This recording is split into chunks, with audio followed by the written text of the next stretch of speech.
Hi, I'm Jonathan, and here with Camille and Ilaria. Oh, my thumb! We're going to give you a tour of the classroom at PetMassage.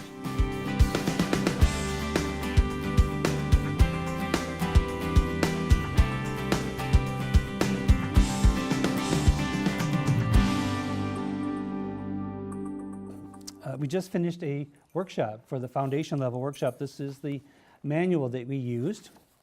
And it's and during the workshops, the students come. This is the table where we have our lectures and our discussions, and then that's about 40% of the class, maybe a little bit less, and the rest of the time is spent working with the dogs on the tables, and we're going to show you the tables in just a minute.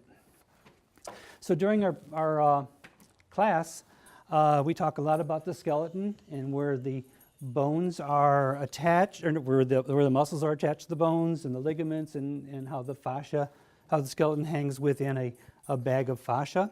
And so this is bones. And bones, would you like to say hello? Hello. All right. So that's bones. We also talk about bony landmarks of the dog. So you know where the point of the shoulder is, the tip of the ear, things like where the placement of the scapula, the width of the first cervical vertebrae. There are all kinds of things in here. So we use this for that. There are also acupressure points that we refer to during the class, and that's part of the lecture. We do a lot of references to other textbooks in the class. This group here, from here all the way over to here, are things that are books and videos that we have created here at PetMassage, and we're happy to say that our books are being used by other massage schools all over the world. We also have other medical textbooks and rehabilitation books and books on acupressure and all sorts of things related to canine massage. Right over here, these are charts that we use, that we publish. These charts are used in vet tech schools and in veterinary schools, beginning veterinary education.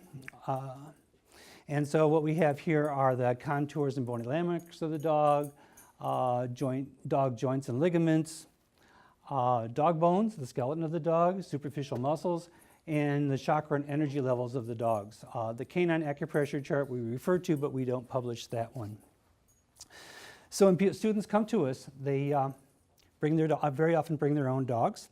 And so these would be the crates where the dogs would lounge in their between spot treatments. Over here is one of several bulletin boards that we have that show brochures and business cards that students have created from all over the world. They come here and they go home and they create their own businesses, and that's very exciting.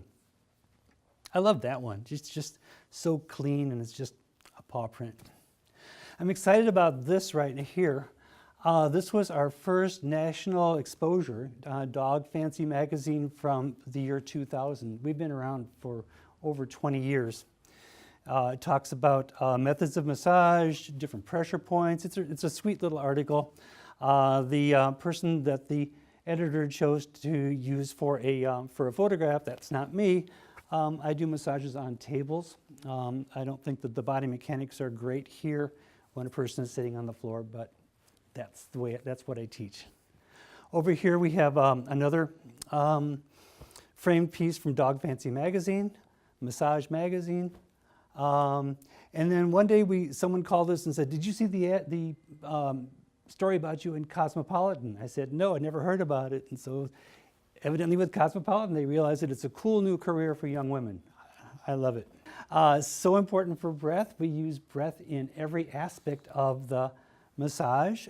Did you know that if you lock your knees, you stop breathing? So if you stand with your knees locked, then it cuts off your connection to the ground. So it's important to keep breathing, keep soft knees, and so that you can be comfortable. The tongue diagnostic chart, we use that in our class and teach that a lot. It's important to notice the shapes and the colors and the textures and the hydration of the tongue, because it's a good indicator for the amount of stress the dog is experiencing. Over here, this is one of my favorite parts of hope it's going to be one of the favorite parts of your tour. These are the maps. This is the a world map here, and shows you some of the places where students have come from to learn our pet massage. They come here to Toledo, Ohio, right there, to learn our pet massage. They've come from Canada, of course, the United States. We've had people from South America, from South Africa, from France, England, Italy. We've had people from the Asia area, from Taipei. We've had Malaysia, we've had Singapore, Japan, Korea. And we just recently had someone who came from Australia. So that's very exciting that we have that that people are attracted to us from all over the world.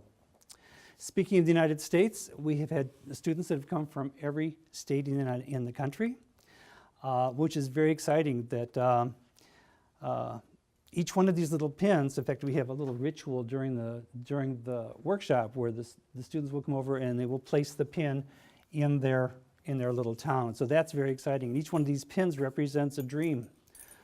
Each one of these students that have come here has loved massaging dogs or loved dogs since childhood, and now we give them a 1-week workshop in which they can learn the skills to create a business. And part of our foundation workshop includes it's the skills, the massage skills.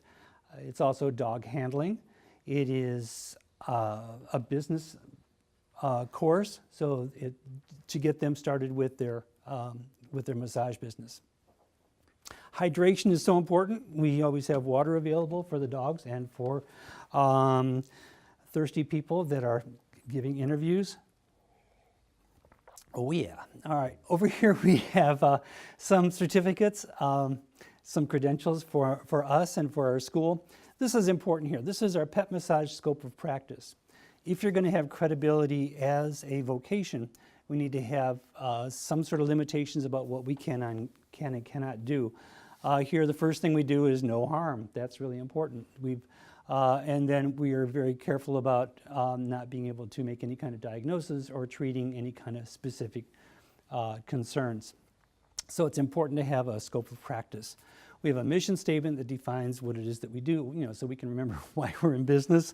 And the most important thing over here of all of these certificates are these 2 certificates, which are my delightful teaching assistants. It's Camille and Ilaria, our 2 boxer teaching assistants. They've earned these certificates. So this is the school. This is the classroom where you will be coming when you take your pet massage foundation level training and also your advanced level training. Our recent workshop, we had 5 students. Of the 5 students, 4 of them decided to go on to sign up for the next advanced workshop. It's part 2. It fills in all the gaps and gives you a more complete education. Well, thanks for watching the tour of our facility. I hope you like what you saw. If you like these YouTube videos, please subscribe to our channel and subscribe to our Helpful Hints weekly newsletter that you can find at petmassage.com.